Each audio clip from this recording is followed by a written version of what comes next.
Bonjour les enfants, aujourd'hui on va travailler une nouvelle leçon de grammaire intitulée Les pronoms personnels dans le dialogue.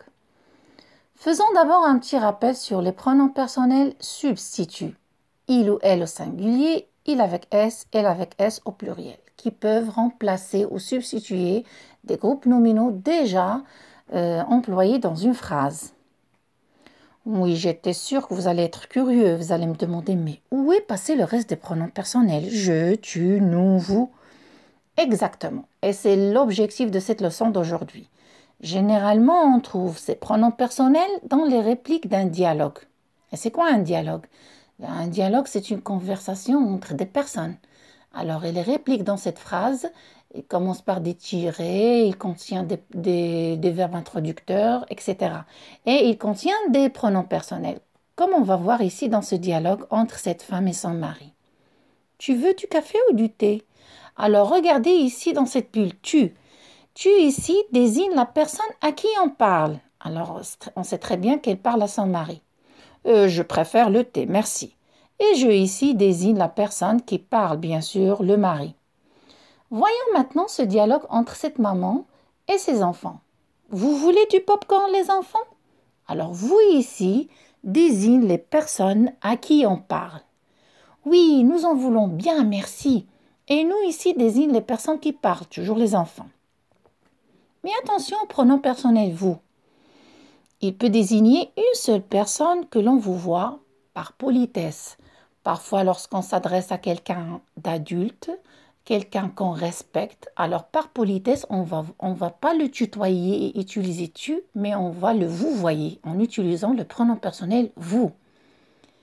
Alors, si vous avez bien compris, on va passer à un exercice d'application. Alors, voilà.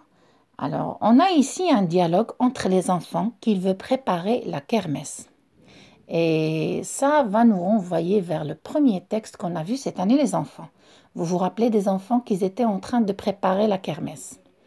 Alors, regardez la première fille. Mais attention, dans les bulles, il y a des pointillés. Là, on est obligé de chercher un pronom personnel, d'accord? Mais le pronom personnel qui convient. Et on va le mettre à la place des pointillés. Moi, suis forte en origami. Toi, Amina, va m'aider à faire des sandwichs. Gaëtan, Cédric et Benjamin, qu'allez faire?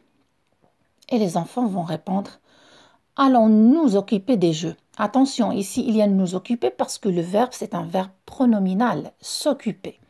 D'accord? Alors, qui va nous aider à chercher les pronoms personnels?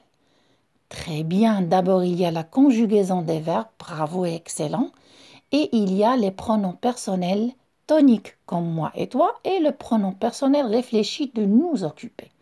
Alors je vais vous donner un petit peu de temps pour réfléchir. Très bien, voilà. Moi, je suis forte en origami, alors je et convient avec moi. Toi, Amina, tu vas m'aider à faire des sandwichs. Voilà, tu, elle convient avec toi, elle convient avec le verbe aller, va. Gaëtan, Cédric et Benjamin, qu'allez-vous faire? Il y a ici le verbe conjugué aller. Et il y a l'inversion de sujet. Alors, bien sûr, on va mettre vous.